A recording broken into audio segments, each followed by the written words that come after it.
Ah, quiet Ellensburg and your typical small-town neighborhood.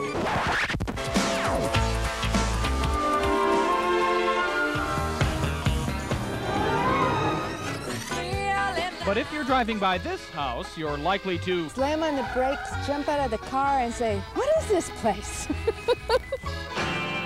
A good question indeed. For an answer, see Dick and Jane. It's sort of easily done, too. Dick and Jane are curators and creators of Dick and Jane's Spot, a bizarre collection in their yard that takes the lawn ornament to new extremes.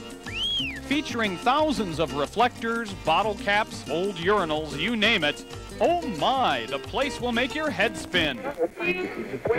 Dick and Jane say they created their spot 12 years ago to offer sanctuary from a world that's much too serious.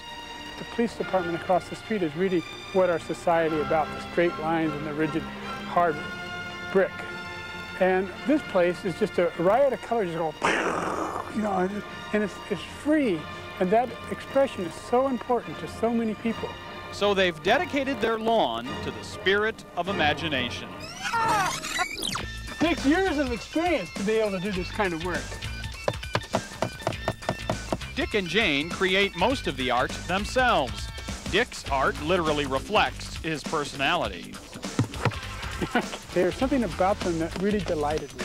And where men my age, most of them were running around real hard trying to earn a dollar, and I was running around buying reflectors and nailing them on posts just to see what they did, you know. Jane agrees their art is more important than any other career. But come on, Jane, isn't this weird? There was a point, I think about 8 years ago, where it crossed my mind that it might be. I was walking up to it, I'd been shopping or something, I came up to the house and I thought, my God, I live there. You know, it was just a flash, it just went away. Sure, this unusual gallery does bother some of their Ellensburg neighbors, but Dick and Jane say many more visitors find their special spot comforting. I'm hoping that we make their life somehow a little lighter, that they know that somebody, someplace, can be like this. What a wonderful world it would be if there was somebody in every town with 10,000 people that had places like this unique. That would be a wonderful world. If these two have learned anything about life, it's don't ever let anybody put you in a box. No matter what you do, be yourself.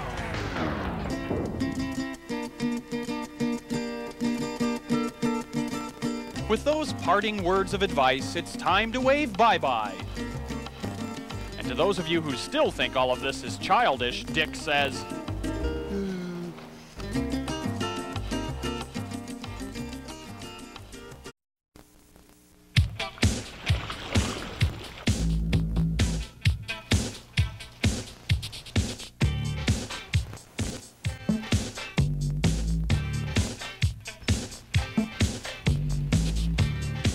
We've always been collectors.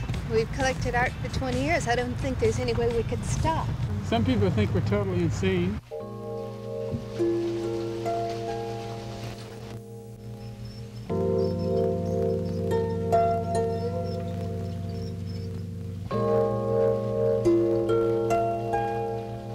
Until you actually see it and have the light work magic on you, then you say, aha, now I get it, you know. Things blow in the wind, and the flowers are as much a part of the whole unit as individual art pieces.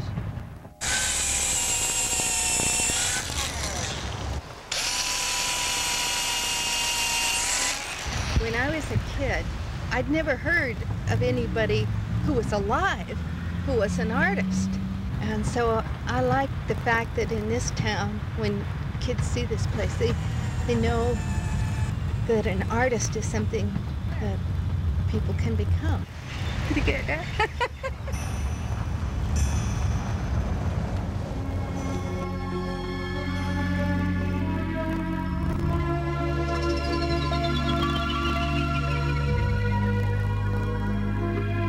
One time, a whole group of people came here after a funeral.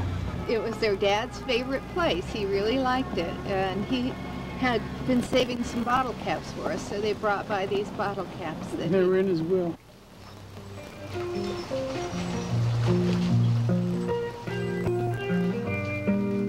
It's so experience-oriented, and you can't explain it. You try to put it in a cubbyhole, a definition, and it just slides right out.